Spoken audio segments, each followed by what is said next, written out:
Hi, Bill and John with you. Hello. A bit of a condensed version for us here. Yeah.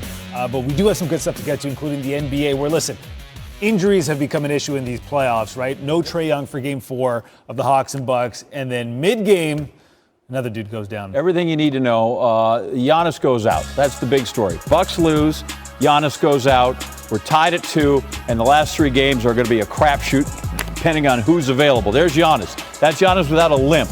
The bad part's coming. Hawks, far less frightening with Trae Young. Not involved, right bone bruise, he's on the bench. Refs could decide the series by hobbling Young. MKE up 2-1. They can control the series if you get this here. Giannis stripped by Bogdan Bogdanovic the other way. Lou Williams gets the starting nod in place of Trae Young. How's my 3? Nice. Lou's got 21 points in this game on just 9 shots. Played his most minutes ever in a playoff game. It was his first career start. Giannis, a veteran of these things, airballs it. Luckily, Chris Middleton gives the good effort, saves it to P.J. Tucker for the basket. Giannis and Trae Young scored the same number of points in the first quarter. 0. Giannis, first time he's been held scoreless this postseason in a quarter. Middleton turning it over. Cam Reddish. That's a bunny right there. Hawks up 11 and more to come. Bucks down 9. There's our man Lou. Keeping it alive, then tracking it down and all the way. So Giannis is taller than him, and so he's smart. I'll just shoot over you. Little fadeaway, he got that one. 51-38 at the half. The Bucks 38 points in the first 2 quarters. It's their lowest scoring half this postseason. Second lowest of the entire season. Hawks up 54-41. The Bucks, they're going to make a run here early in the third. This is going to be it. Start on the defensive end. Giannis just absolutely stuffs Clint Capella. Oh, he'll get his. Hang on. And on the other end of the floor, Giannis finishes. So he's active and they're ready to go. And then it all came to a screaming halt right here. Bucks down 8. They were never really in this game. And then here's the injury to the insult. Giannis comes down after trying to block Capella, lands on the left leg and the knee joint. It's not supposed to bend this way as you look at it again. Hyperextended left leg. Ooh.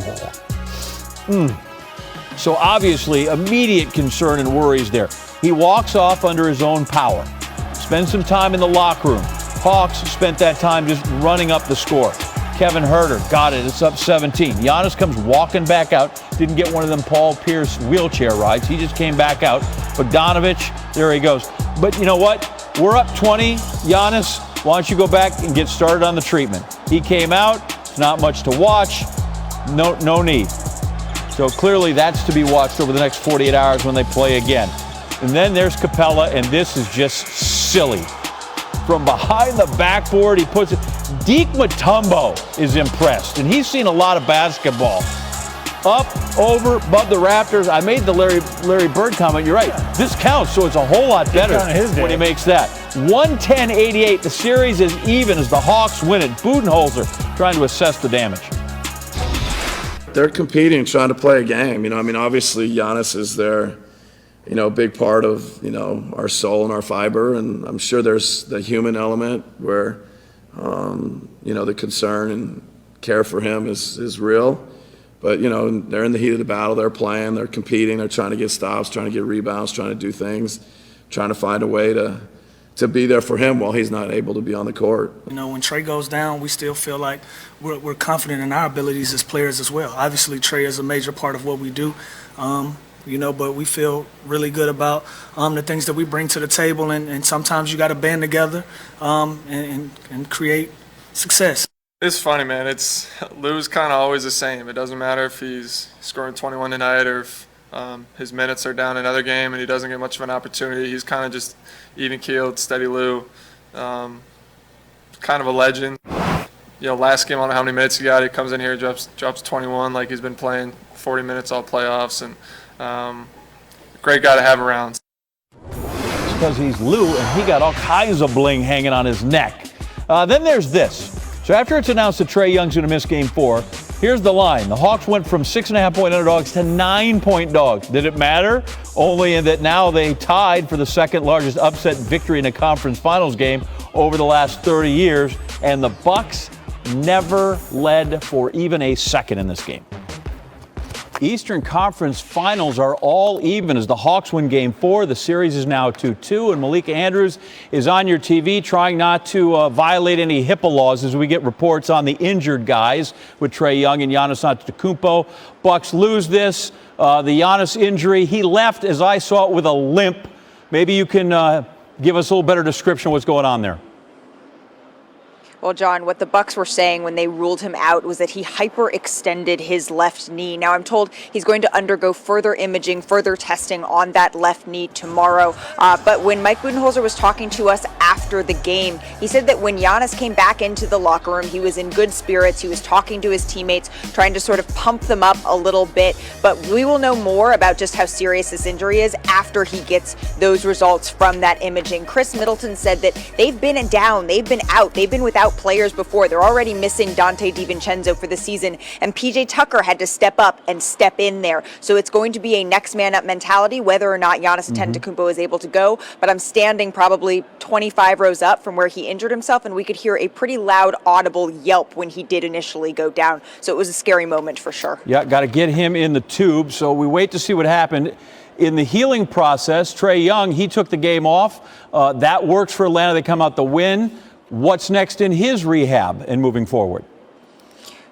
Right, so he's been dealing with that deep bone bruise in his foot. He had inadvertently stepped on a referee's ankle in Game 3, or on his foot rather, and sprained his ankle, and then that bone bruise was revealed. So he's been undergoing treatment. But remember, this is a matter of 1, mobility, and 2, pain tolerance. And so I've been told that Trae Young is going to travel with the team. Nate McMillan said he's going to continue to undergo that treatment with the hopes that he can come back eventually, but it's all going to come down to just how much pain he is feeling and how well he's going to be able to move before they make a decision for Game 5. I feel like that's going to be a lot of the conversation on the off day tomorrow. Malika Andrews, ESPN's medical reporter, thanks so much for that report. Who's the most important player in Game 4 tonight? Oh, it's easy. We just saw him. That guy limping back from the locker room. Trae is the only guy that matters for that Hawks team. You can look over at the Bucks and you can see like a legitimate big three. And I mean, no disrespect to the guys on the Hawks team, but they don't really have a legitimate big three. They got Trae and a bunch of really, really good young role players who are rising to the occasion. But if Trae doesn't show up, they don't stand a chance. Like, if he's not close to 100%, like, I get it. Nobody's 100% this time of year. But if he's limping around, hobbling, and not getting lift on his shot like he was in the fourth quarter of that last game, they don't stand a chance. Like, he's got to run that pick and roll and hit those little teardrops and set those alley-oops up to set up the open shots for guys on the perimeter. Like, that is their offense. So if he doesn't show up, they're an entirely different team. But I can look over on the other side, and you could take 1 or 2 of those guys off the team and still have somebody that you can build a team around. So I don't know. I assume we're having this topic because Kendrick disagrees, but I'm not sure how you can possibly disagree with that. Like, the most important person in this game is obviously Trae Young, right? Well, no, not right. I mean, look, you said a lot of good things, and I'm not totally disagreeing with you. Trae Young is the most important player to the Atlanta Hawks, and that's the obvious, right? But who's picked to win this series? The Milwaukee Bucks. Who has the most talent? The Milwaukee Bucks. Who has the big three? The Milwaukee Bucks. Only 2 of those guys have shown up, and that's Chris Middleton and Giannis. Drew Holiday, where in the hell are you, okay? You are supposed to be one of the best two-way players in the game today. Right now, you're not guarding anybody because Trae Young is having it his way. I believe he dropped 40 on you in Game 1 or whatever the case may be. He's probably averaging around 35 or 36 in the goddamn series. Where are you on the defensive side of things? Offensively, Trae Young, what are you doing? I mean, Drew Holiday, what are you doing? Trae Young is a smaller guard. Take him to the low block. We all know how gifted Trae Young is offensively, but defensively, he can't guard a parked car. 2 for 11. They brought him here to be the one to get them over the hump. Drew Holiday, where are you? You are nowhere to be found right now. I'm seeing too many careless turnovers, too many missed layups, to just playing careless basketball. You have to deliver. If Drew Holiday elevates his game, the Bucks win this game tonight, and they win the series in great fashion. That's why Drew Holiday, in my opinion, is the most important player in this series. I think Drew definitely wants to step up, and I think the Bucks want to see him step up. But you arguing against yourself a little bit right there. They win in the series without